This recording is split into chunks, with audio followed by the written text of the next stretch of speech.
perfectly manicured grass. I felt an overwhelming wave of emotion. It suddenly felt real.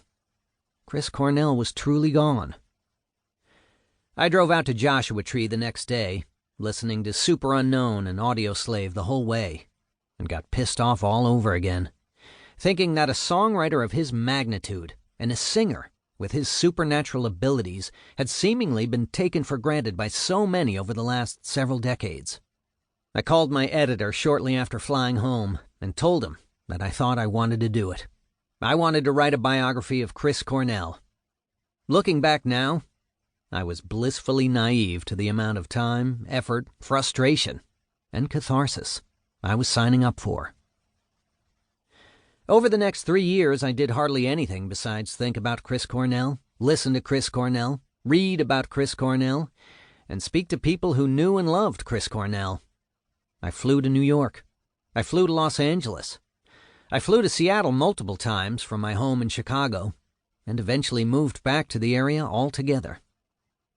I pored over hundreds of different interviews that Chris had given over the course of 30 years, from every phase of his life. I read thousands more from his friends, bandmates, and loved ones, to try to understand both the man himself and the challenges he faced during his time on this planet. I watched hundreds of hours of grainy concert footage and listened to practically every note of music he ever recorded, several times over. The Seattle Public Library became a home away from home as I dug through the archives to find any scrap of paper that contained the words Chris, Cornell, or Soundgarden. The music of popular culture on Fifth Avenue, the Frank Gehry-designed building with the bronze statue of Chris out front, and their oral history collection was also a tremendous resource. I also spoke with as many people who had known Chris as I could. I accumulated dozens of on-the-record interviews with collaborators and friends, and had many off-the-record talks with those who knew him best. But as legal issues surrounding Chris and his estate arose, I could feel people's eagerness to speak about him at length tighten up. Interviews that had been months in planning were rescheduled, then canceled altogether. People who had been eager to share their memories and provide additional sources stopped returning my texts, phone calls, and emails. It was frustrating and disappointing.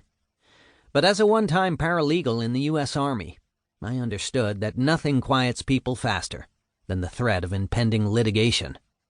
There was little reason to believe that the issues at the heart of these conflicts would sort themselves out anytime soon, but I remained hopeful. I don't begrudge anyone for their silence, and to those who shared their stories with me, I offer my eternal gratitude. I suppose I could have thrown my hands up at that point and decided the entire project was more of a headache than it was worth, and that without the direct support of the members of Soundgarden or Audioslave or Temple of the Dog or Chris's estate, there might not even be enough there to tell Chris's story properly. But as I revisited Chris's interviews, I created an enormous outline of his life, using his own words and memories alone. As I pieced a quote from a Howard Stern interview here with an excerpt from an old Rocket interview from the late 80s there, the story started to take shape. Chris would never get to write an autobiography, but with enough effort, I thought I could weave together the story as he lived it. I had to keep going. Total Fucking Godhead is neither the official, authorized biography of Chris Cornell nor the Soundgarden story. What mattered most to Chris Cornell, outside of family, was the music. I can pretty much say the same about myself, and that's where my focus largely remained. This is the story of one of the most supremely gifted singers and songwriters to ever emerge from the gloomiest corner of the Pacific Northwest, who helped shape the sound and aesthetic of an entire generation. This is the story about how, where, and why he created so many of those songs and albums that defined his era. This is the story of a man who battled addiction and depression for years and came out on the other side clean, only for it all to end so tragically. There's a lot of things about Chris that people don't know. Soundgarden's guitarist Kim Thile once told me.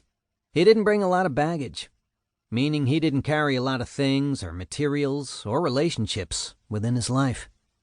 He was a little bit independent of that. He traveled.